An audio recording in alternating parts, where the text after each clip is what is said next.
चालू आहे त्यांचं. आता हे संभाषण आपल्याला अपूर्ण दिलेलं आहे. पूर्ण दिलेलं आहे का? नाही. इथे काही ब्लँक्स आहेत, रिकाम्या जागा इथे दिसतात. प्रत्येक कन्व्हर्सेशन मध्ये तुम्हाला एक रिकामी जागा दिसेल. तर आपल्याला हे कन्व्हर्सेशन पूर्ण करायचं आहे. वेगवेगळे पिक्चर्स आहेत, दिसतात तुम्हाला तुमच्या बुक मध्ये बघा. वेगवेगळे पिक्चर्स आहेत.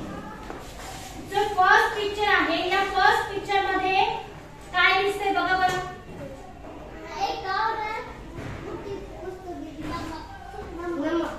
एक मुलगी आहे आणि ती मुलगी एका लेडीजला काहीतरी देत आहे, आजीबाईला.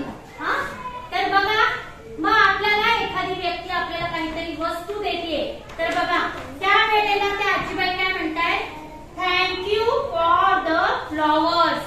त्या आजीबाई काय म्हणतायत? Thank you for the flowers. मला फुलं दिल्याबद्दल तुझे खूप खूप आभार किंवा मी तुझे धन्यवाद मानते, असं आजीबाई म्हणतात. मग आता त्यावेळेला मुलींनी काय म्हटलं पाहिजे? तर आपल्याला या वरच्या ब्रॅकेट्स मध्ये, वरती ब्रॅकेट्स आहेत की नाही, त्याच्यामध्ये काही फ्रेजेस दिलेले आहे. या फ्रेजेस आपल्याला इथे वापरायचे आहेत. बघा मग ज्या वेळेला त्या आजीबाई तिचे आभार मानतात, मग त्यावेळेला ती काय म्हणाल?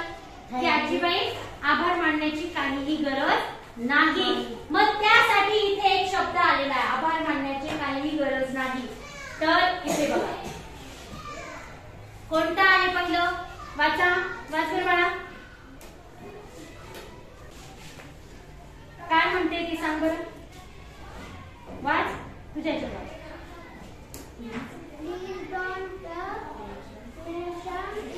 काय म्हटली ती?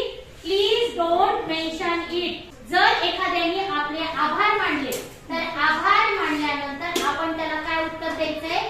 Please don't mention it. कळालं का? आता दुसरा पिक्चर आहे.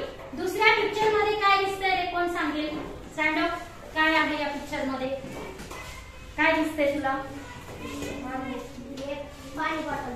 हा, पाणी पडलेलं दिसतंय. काय दिसतंय? पाणी पडलेलं दिसतंय. म्हणजे एखाद्या खाली बसा, एखाद्याच्या मुलाच्या शर्टावरती जर आपल्याकडनं पाणी पडलं तर आपण काय म्हणू त्याला? क्या बोलेंगा?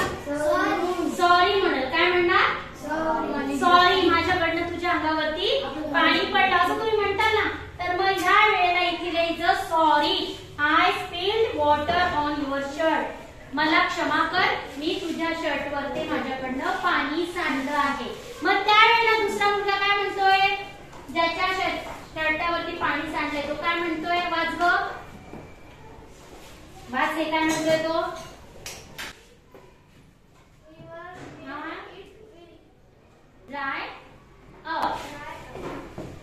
तो काय म्हणतोय? Never mind, it will dry. काही काळजी करू नको. ते ब्रॅकेट मध्ये आपल्याला काय लिहावं लागेल? सॉरी. काय लिहावं लागेल? सॉरी. आपण क्षमा मागतोय की नाही तो मुलगा त्याची. चला नेक्स्ट पिक्चर बघा. नेक्स्ट पिक्चर मध्ये काय रे? काय वाटतंय? नेक्स्ट पिक्चर बघता बाळा सांग तू. घोडवे सांग काय दिसतंय त्या चित्रात? हा, आणखी काय दिसतंय? हा, एक मुलगी आहे आणि मॅडम आहे, हो की नाही?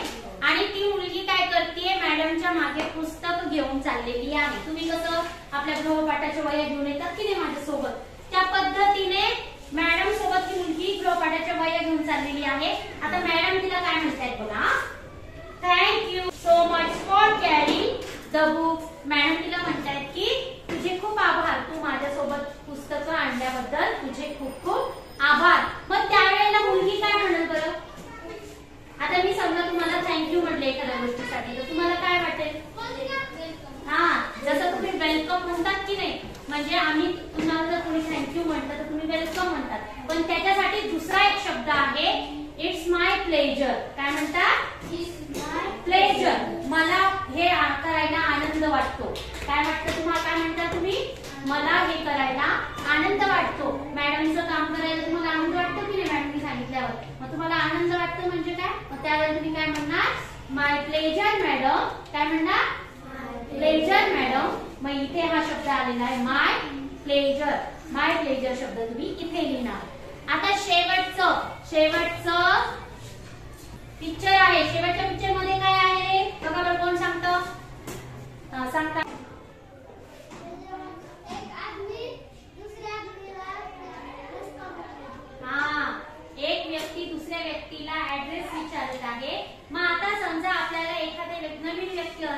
तर नवीन व्यक्तीला आपल्याला जर बोलवायचं असेल तर आपण ओ काका ओ मामा मराठीमध्ये बोलतो, पण त्या इंग्रजीमध्ये कसं बोलता येत, त्याच्या इंग्रजीमध्ये बोलण्याच्या काही पद्धती आहे. तर तसा एका व्यक्तीला हाक मारण्यासाठी एक शब्द आहे, कोणाला माहिती आहे काय आहे?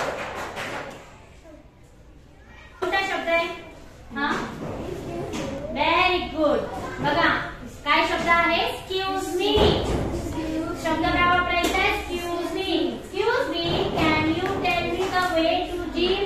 मला तुम्ही जिम कडे जाण्याचा रस्ता दाखवताल का? मग त्या वेळेला तो व्यक्ती काय म्हणतोय? Go straight and turn left. सरळ जा आणि लेफ्टला वळा. या पद्धतीने हे कन्व्हर्सेशन आहे. या चित्रामध्ये आपण आता रिकाम्या जागा भरलेल्या आहेत. या तुम्ही तुमच्या पुस्तकामध्ये भरायचं आहे आणि हे पुस्तक कंप्लीट करून वहीमध्ये लिहायचं.